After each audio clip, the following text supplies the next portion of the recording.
दोस्तों फिर से आज को एक और नई वीडियो लेकर आज की वीडियो में देखने वाले हैं पीएम मोदी और अमित शाह पर खूब जमकर बरसे सुप्रीम कोर्ट के वकील। इस सुप्रीम कोर्ट के वकील ने अमित शाह और पीएम मोदी को देश का चौकीदार कहा। सुप्रीम कोर्ट के वकील ने देश की सरकार को दिया बहुत ही बड़ा चैलेंज। चलिए देखते हैं ओरिजिनल वीडियो, लिंक डिस्क्रिप्शन में। चलिए अब वीडियो शुरू करते हैं।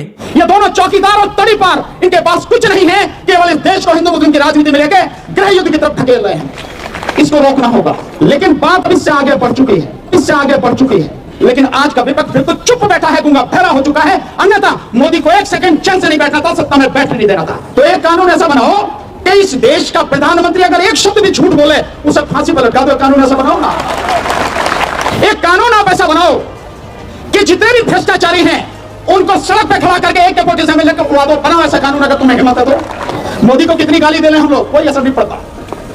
इतना पक्का खड़ा हो चुका है, एक वोट उसके अंदर नहीं जाती, कुछ फर्क नहीं पड़ता।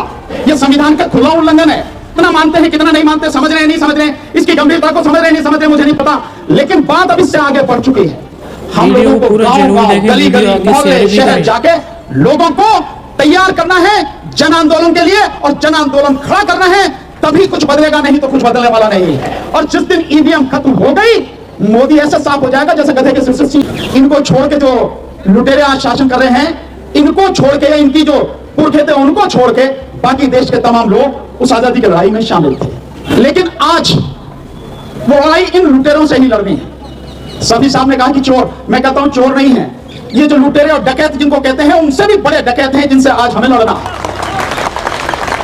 और कितने झूठे और मक्कार हैं इसका अंदाजा सिर्फ इस बात से लगाएं आप, संसद में इस देश के, ये यूं कहो कि दुनिया के सबसे छोटे व्यक्ति जो दुर्भाग्य से भारत का प्रधानमंत्री है, उसने 1.5-2 घंटे बोला। और उसने क्या बोला? 11-12 संकल्प उसने गिनाए, पर एक संकल्प जिससे शुरुआत उसने की, मैं उसके विषय में बताता हूं। उसने कहा कि भ्रष्टाचार के विषय में, करप्शन के विषय में जीरो टॉलरेंस, यानी कोई उसके विषय में बर्दाश्त नहीं किया जाएगा। हां, बर्दाश्त नहीं किया जाएगा कि कोई भ्रष्टाचार के विषय में बोले और मोदी को कोई भ्रष्टाचारी कहे, यह बर्दाश्त नहीं किया जाएगा। मतलब वो व्यक्ति इस बात को कह रहा है जो छटा हुआ बेईमान और भ्रष्टाचारी, वो व्यक्ति इस बात को कह रहा है जिसने तमाम भ्रष्टाचारियों को अपने पास रख लिया, गले लगा लिया, उनको मंत्री, मुख्यमंत्री न जाने क्या क्या बना दिया।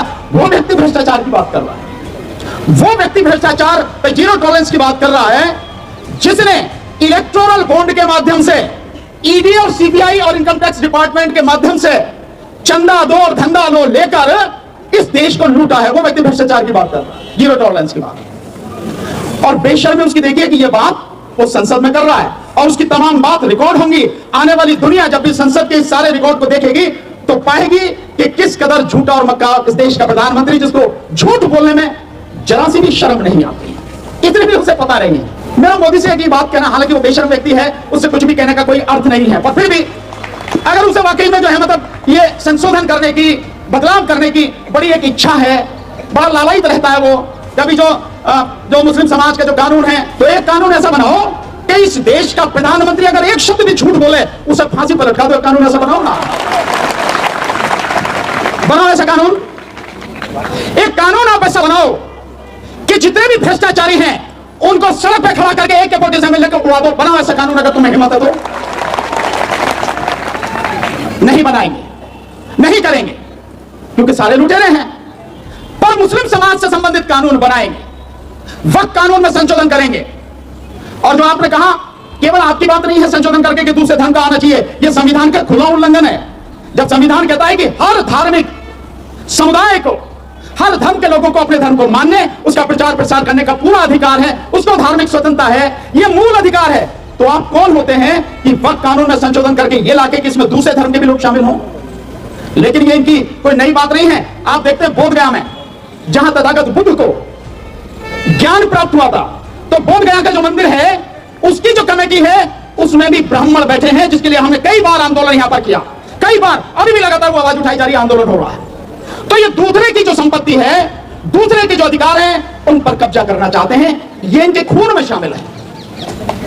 ये है सबसे बड़ी दिक्कत, लेकिन हम इसको होने नहीं देंगे साथियों। और मैं आपसे ये निवेदन कर रहा हूं कि देखिए, हम ये जो आवाज उठाते रहते हैं, आज हम आए और कानून को लेकर आवाज उठा रहे हैं, इससे कुछ होने वाला नहीं है। बात इससे आगे बढ़ चुकी है। आप इसको कितना मानते हैं कितना नहीं मानते, समझ रहे हैं नहीं समझ रहे हैं, इसकी गंभीरता को समझ रहे हैं नहीं समझ रहे, मुझे नहीं पता, लेकिन बात अब इससे आगे बढ़ चुकी है। और मेरा आपसे कहना है कि इस चीज को बंद करिए, यहां आंदोलन इस तरह से करने बंद कीजिए, या विरोध प्रदर्शन करना बंद कीजिए, इससे कुछ हासिल नहीं होगा। क्यों? ये नंबर 1 के निकम्मे हैं, इनकी कानों पर आपकी आवाज का कोई असर नहीं होता, कुछ नहीं होगा इस सबसे। होगा कैसे? हम लोगों को गांव गांव, गली गली, मोहल्ले, शहर जाके लोगों को तैयार करना है जन आंदोलन के लिए, और जन आंदोलन खड़ा करना है, तभी कुछ बदलेगा, नहीं तो कुछ बदलने वाला नहीं है। आज देश में जो स्थिति है, मेरे ज्ञान और अनुभव के हिसाब से वो स्थिति यह है कि किसी भी संस्था से आपको कोई न्याय मिलने वाला नहीं है, कोई संस्था आपके लिए कुछ करने वाली नहीं है, कोई आपकी बात सुनने वाली नहीं है। तमाम संवैधानिक संस्थाएं आज मोदी की गुलामी में डूब चुकी हैं, कुछ नहीं मिलने वाला आपको। और यहां तक कि जो मैं जिस तरह से कहता हूं वो स्थिति यह है कि एक बहुत बड़ा सिंडिकेट, एक बहुत बड़ा माफिया इस देश में बन चुका है। और उस माफिया में कौन कौन शामिल है? नंबर 1, इस देश की सरकार शामिल है, इस देश के नौकरशाह वो शामिल हैं, इस देश के पूंजीपति शामिल हैं, इस देश का मीडिया जो पूंजीपतियों ने खरीद लिया है वो शामिल है, और इस देश में मनवादी मानसिकता के लोग शामिल हैं, और इन सब के साथ में इस देश की अदालतें शामिल हैं। ये सबका एक सिंडिकेट, एक माफिया बन चुका है। तो किसके पास जाओगे गुहार लगा के? किससे कहोगे जहां आपको न्याय मिल जाए? कौन है जो आपकी बात सुन लेगा? कौन है जो आपके लिए कुछ भी कर देगा? इस बात को समझो। अगर इस बात को अभी भी नहीं समझे तो बहुत देर हो जाएगी और फिर सब कुछ हाथ से निकल जाएगा। एक बहुत बड़े पत्रकार हैं, आप देखें यूट्यूब पर, वो लगातार कह रहे हैं, हम भी इस बात को बहुत समय से पहले कह रहे हैं, कि मोदी लगातार इस देश को गृह युद्ध की तरफ ढकेला। ये दोनों चौकीदार और तड़ीपार, इनके पास कुछ नहीं है, केवल इस देश को हिंदू मुस्लिम की राजनीति में लेकर गृह युद्ध की तरफ ढकेल रहे हैं। इसको रोकना होगा, इसको रोकना होगा, इसको हम ही को पहल करनी पड़ेगी रोकने के लिए। हम ही को रोकना है, दिक्कत हमारी है, किसी नेता की कोई दिक्कत नहीं है। आप समझते हो कि कोई नेता, किसी पार्टी का कोई व्यक्ति इस बात को कहेगा? कहीं नजर नहीं आता। कहीं आता है आपको? लोकसभा चुनाव हुआ यहां पर 2024 का, और 3 बड़ी संस्थाओं ने, मैं बार बार इस बात को कहता हूं, हर मंच से कहता हूं, 3 बड़ी संस्थाओं ने सारे सबूतों के साथ, सारे तथ्यों के साथ यह बात सिद्ध कर दी कि लोकसभा चुनाव में व्यापक पैमाने पर धांधली हुई है, और मोदी का गुलाम, इस देश का इलेक्शन कमिश्नर राजीव कुमार, उसने व्यापक धांधली करके बीजेपी को सत्ता में लेकर आया है। और क्या थी वो धांधली? 542 लोकसभा सीटों पर चुनाव हुए, 543 है कुल, लेकिन एक लोकसभा क्षेत्र सूरत का वो अनअपोज डिक्लेयर कर दिया बीजेपी का व्यक्ति, कांग्रेस वाला छोड़ के भाग गया। उस लोकसभा सीट के अलावा 542 लोकसभा सीटों पर चुनाव हुआ। आप जानकर हैरान होंगे कि केवल 4 लोकसभा सीटों पर ही जितनी वोटें पड़ी उतनी वोटें निकली, केवल 4। और 362 लोकसभा सीटों पर जितनी वोटें पड़ी उससे कम वोटें निकली, और 176 लोकसभा सीटों पर जितनी वोटें पड़ी उससे ज्यादा वोटें निकली, जिसकी वजह से बीजेपी 79 सीटें जीत कर आई। ये 79 सीटें आप 232-33 जो भी हैं, 240 हैं, उसमें से माइनस कर दीजिए, बीजेपी कहां आके टिक जाएगी? 160 पर। सरकार बनने का मतलब नहीं है किसी भी हालत में। लेकिन आपने देखा कि विपक्ष का कोई नेता इस बात को उठाता हो? आपने किसी की भी आवाज सुनी? किसी ने एक शब्द इस विषय में बोला हो? अगर विपक्ष बीजेपी होती विपक्ष में, तो कांग्रेस या जितने भी लोग सत्ता में होते, 1 सेकंड उनको चैन से नहीं बैठने देती। लेकिन आज का विपक्ष बिल्कुल चुप बैठा है, गूंगा बहरा हो चुका है। अन्यथा मोदी को 1 सेकंड चैन से नहीं बैठना था, सत्ता में बैठने नहीं देना था, कहना था कि तुझे हक नहीं है बैठने का, तू बेईमानी से जीत के आया। और ये और इलेक्शन कमीशन के खिलाफ जन आंदोलन खड़ा होना चाहिए था। हुआ कुछ नहीं हुआ। इसके बाद में केवल इतनी चीजें नहीं, और कितना हुआ? 4,65,40,884 वोटें बढ़ाई गई, विपक्ष चुप बैठा। और इसके बाद आप आ जाइए हरियाणा का चुनाव। हरियाणा के चुनाव में 14 लाख वोटें बढ़ाई गई, 14 लाख वोटें। और 14 लाख वोटें बढ़ाने के बाद 20 सीटें बीजेपी जीत कर आई। आज उसकी सत्ता है। यानी 10 साल तक जिसकी सत्ता थी, जिसको लोग फूटी आंख सुहाते नहीं थे, जो देखना नहीं चाहते थे, वो इतनी बड़ी पावर, मतलब वोटों से जीत गया जितना पहले भी नहीं था। लेकिन विपक्ष क्या कर रहा है? चुप, सन्नाटा, मुर्दांगी छाई हुई। कोई आवाज आपने सुनी? किसी ने सुनी कोई आवाज? नहीं सुनी। और अब आ जाइए उसके बाद आपके सामने महाराष्ट्र। महाराष्ट्र में लोग उबले पड़े हैं, लगातार आंदोलन हो रहे हैं, सड़क पर आ रहे हैं। मुझे लगातार फोन आ रहे हैं कि सर आप आओ यहां पे, लेकिन विपक्ष का कोई व्यक्ति बोलने को तैयार नहीं। 76 लाख वोटों की बेईमानी हुई, 76 लाख वोटें बढ़ाई गई, 76 लाख। और उसकी वजह से इतनी भारी बहुमत से बीजेपी जीत कर आई है। क्यों ये लड़ाई लड़नी नहीं चाहिए विपक्ष को? ये आंदोलन नहीं करना चाहिए? जन आंदोलन के अलावा कोई रास्ता बचा है? कोई रास्ता नहीं बचा। लेकिन विपक्ष ना बोलने को तैयार है, ना लड़ने को तैयार है। इसीलिए तो मैंने कहा, और इसलिए हमारे साथी सब कह के गए, अब आपको लड़ना है। नेताओं को कोई फर्क नहीं पड़ता। नेता तो बंदर की तरह गुलाकी मार के आज यहां बैठा, कल को यहां बैठ जाएगा, कुछ नहीं फर्क पड़ता उस पर। जब उसे लगे कि उसकी गर्दन फट रही है, अपनी गर्दन बचाने के लिए जनता की गर्दन कटवाने में उसे एक सेकंड नहीं लगेगी।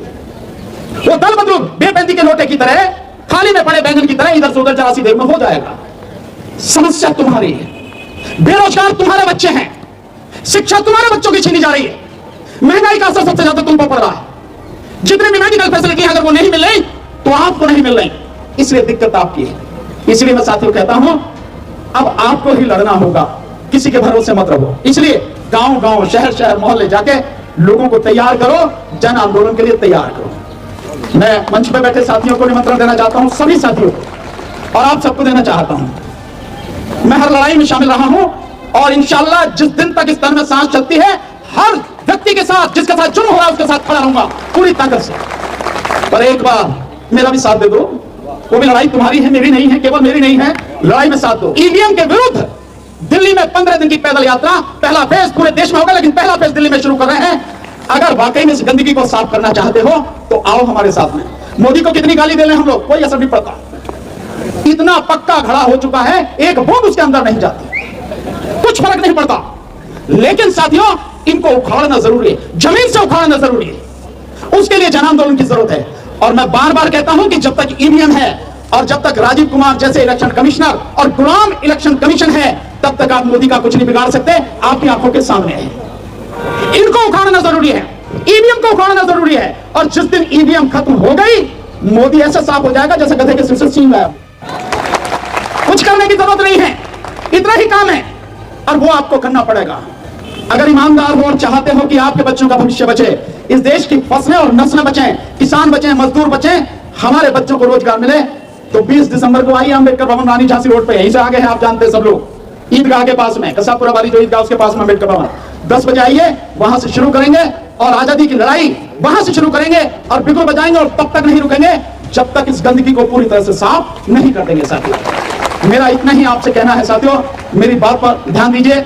आप आए, मैं हमेशा शफी साहब आपके साथ में, एसडीपीआई के साथ में, और इस देश। चलिए वीडियो यहीं पर खत्म करते हैं। अगर आप भी ऐसी वीडियो देखना पसंद करते हैं तो हमारे चैनल को जरूर सब्सक्राइब करें, वीडियो लाइक करें, वीडियो को ज़्यादा से ज़्यादा शेयर करें। थैंक्स फॉर वॉचिंग और अपनी राय कमेंट में जरूर दें।